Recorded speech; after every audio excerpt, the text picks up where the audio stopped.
طشت عني خواتك يا ابو السجاد جني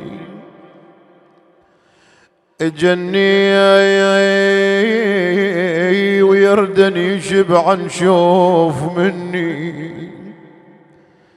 مني وينوحا علي ويودعا يا أخويا. دخلت زينب سلام الله عليها رأته يتصبب عرقا سلام الله عليه قال لها أخي زينب اجلسي عند رأسي. جاء القاسم جلس عند رأس أبيه وجلس الحسين ووصى الإمام الحسين بعدة وصايا ومن ضمن الوصايا أبا عبد الله انظر إلى هذا الولد فدعه أن يستشهد بين يديك أخي أبا عبد الله. الإمام الحسين أجهش بالبكاء أخذ يضرب على رأسه وأخاه وحسنا. أنا قلت لك قبل أيام الأخو ما يتعوض. الإمام الحسن قال له أخي أبا عبد الله لا تبكي لا يومك يومك يا أبا عبد الله يا مد رجلي وأدلى الشهادتين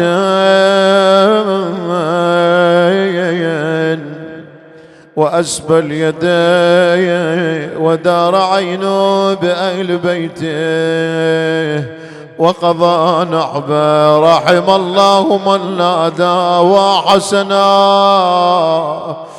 ومسموما ومظلوما. الإمام الحسين وقف على جنازة أخي يقول أخوي حزام ظهر غرب وشال أخوي حزام ظهري يغرب وشال يا فراق الأخو للروح شتال شتال على ابن ام الحنين الآه تنقال تنقال تنقال على ابن امي الحنين الآه تنقال بعد عينك يا غالد غير الحال خويا بعد عينك عينك عينك يا غالد غير الحال انحنى ظهري يا خويا والحمل مال مال.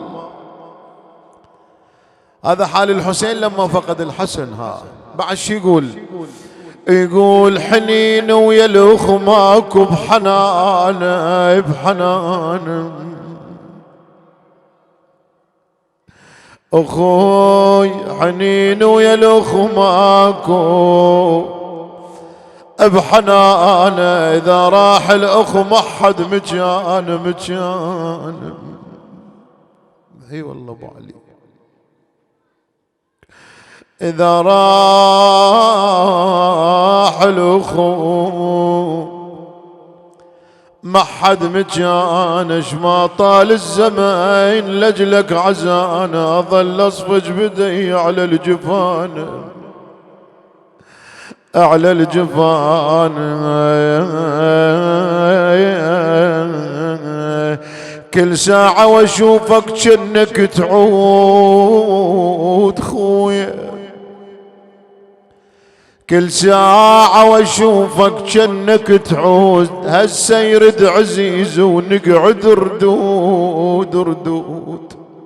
هيهات بعد من المفارق ردود صوتك دوم سمعه يا مفقود يا مفقود واشوف صورتك وباله موجود خويا خويا. ما بدل عليك هدومي السود، وانا ادرى علي بهاي منقود. المصايب من رحت بعد خون المصايب خويا يا خويا، المصايب من رحت بعد خونا، جسمي والهضم والهم خونا يا ابو محمد، وينك ومثلك اخونا يا اخونا، اخونا اظل نعاك كل صبح ومسية يا اخوي. يقول غسله الامام الحسين وكفنه بابي وامي، وحملوا نعش الامام الحسن، متقدم النعش الامام الحسين، ابا الفضل خلف النعش بابي وامي. يقول كانت وصية من الحسن أن يدفن عند جده رسول الله صلى الله عليه وآله. خوش ليلة هاي ويا الحسن نخلصها، خوش ليلة اي والله. لما توجه إلى قبر جده رسول الله وخرجت والبغلة ومن عليها يا قالت إلى أين ذهب يا حسين؟ قال لها وصية من أخي الحسن أن يدفن عند جدي رسول الله. قالت لا ندفن في هذه الدار من لا نحيب. الله أكبر، يعني الحسن صار غريب عن رسول الله وهو ريحانة رسول الله صلى الله عليه وآله. وأمروا أن يضرب نعش الحسن بالسهام. ايش قد ضربوه؟ الرواية تذكر 70 سهما في جسد الإمام الحسن. أبا عبد الله نظر إلى أخيه العباس يقول والله رأيته أخذ يرتعد وكأنه الأسد الغاضب، وكأنه سعفة النخيل في الهواء، ومد يده إلى سيفه ولزم القبضة. قلت له ماذا تصنع؟ قال أخي أبا عبد الله لو طابقنا صبرك مع السماوات والأرض لرجح عليهما، دعني أجرد سيفي وأجرب سيف أمير المؤمنين، والله لأقلب عليها سافلها يا. قال أصبر يا أخي فنحن موصون من أخانا الحسن، تمسك بالوصية. رجع دفنه عند بالبقيع عند فاطمة بنت أسد أم الإمام علي سلام الله عليه. لما دفن أخي عفر الليحد. شو يقول الحسين لسان حاله؟ اللي يدفن عضيده بالقاع لحد يلوم دموعه. هسه ايش قد عندنا هواي فاقدين اخوان؟ ها الليله ليلتك بعد انت والحسن والامام الحسين، اللي يدفن عضيده بالقاع لحد يلوم دموعه، مو بس ظهر بي مكسور حتى كسير بضلوع. الشايل اخوه مدد بتابوته يتمنى موته وما تصح الموته، بقلب المقطعات بقلب النياط مقطعات بتوته، لحد يلوم لو ثغب كل صوت اخويا يا اخويا، كل صوته حق اليونتال الليل لو ونته مسموعه. هاي الأبيات راح توجع قلب الفاقد أخوه. اي والله. شي يقول الحسين؟ يقول عوف ينوح على الأخو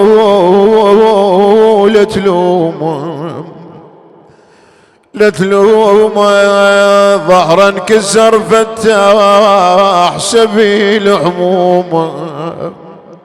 عمي الأخو عكاز ما مثلوم.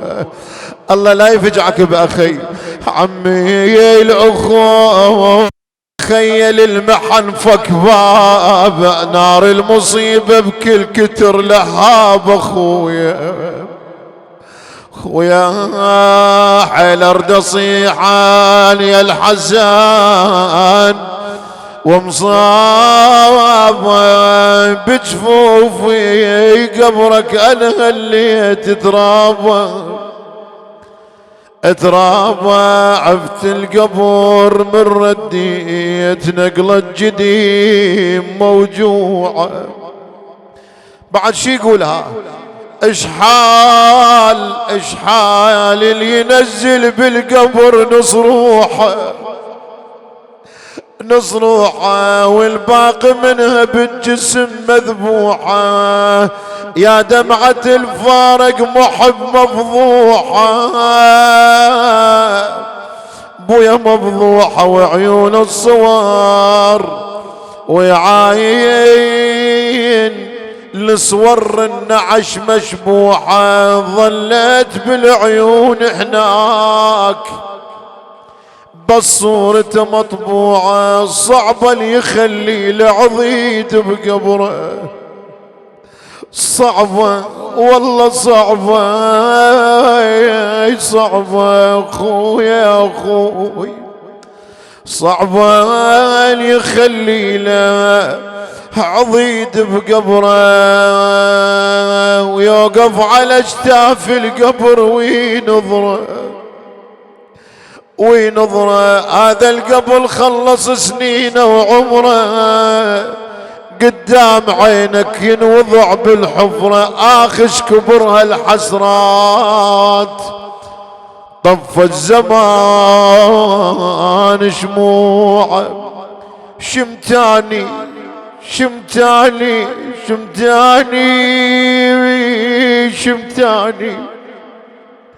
شمتاني وبعينك بعد ما تشوف. هيهات بعد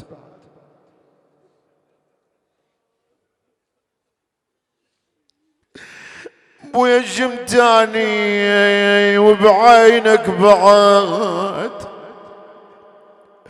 ما تشوفه. هذا العزيز لا انا راح تعوفه.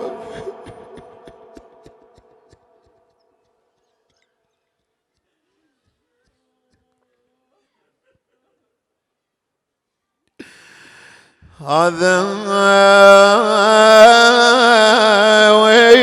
ويلي أصد اليمنتي عقب خلي يا أخويا. هذا العزيز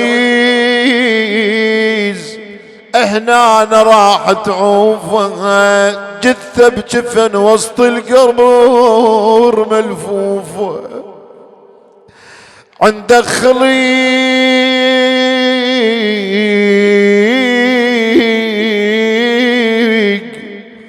عندك خليق تستقبل انت ضيوفه. تالي العمر منك راح جيت اصبحت مقطوعة وكأني بالزهراء. سمك بدايك ألم كلش فجعها تنادي يا الحسن فقدك فجاني. هذا موقف للحسن. الزهراء حضرت. الموقف الثاني للحسين سلام الله عليه. هذا يخيل الشاعر يقول وكأني لما الإمام الحسين قال ألا من ناصر فلينصرني ألا من معين فيعينني وكأن هذا الصوت يرسم لنا الصورة هذه، يقول كان هذا الصوت راح للبقيع إلى قبر الزهراء، بعد ما تتحمل، وكأن انتفضت من قبرها وجاءت إلى، لكن إيش وقت دخلت إلى كربلاء؟ يقول بالوقت اللي كان الشمر صاعد على صدر الحسين. تقول له أنا أم حسين يلقى عيد على صدره، يلقى عيد على صدره، برد نار قلبه وتال حزن حرام. أنا أم حسين جيت الكربل بما وادعبني وحن الراس من دم.